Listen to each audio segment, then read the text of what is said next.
বাংলাদেশ অর্থনীতি সমিতির সম্মেলনে প্রধানমন্ত্রী শেখ হাসিনা বলেছেন, গণতান্ত্রিক শাসন ছাড়া মানুষের কাছে দায়বদ্ধতা ছাড়া দেশের উন্নয়ন সম্ভব নয়। সে কারণে ৭৫-এর পর সামরিক শাসকদের আমলে দেশের উন্নয়ন হয়নি।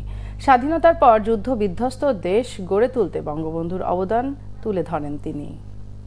যুদ্ধ বিধ্বস্ত একটা দেশে যখন জাতিপিতা আসেন তখন দেশের অবস্থাটা কি ছিল? তখন বাংলাদেশের অর্থনীতি বলে কিছুই ছিল না, একটা বিধ্বস্ত দেশ।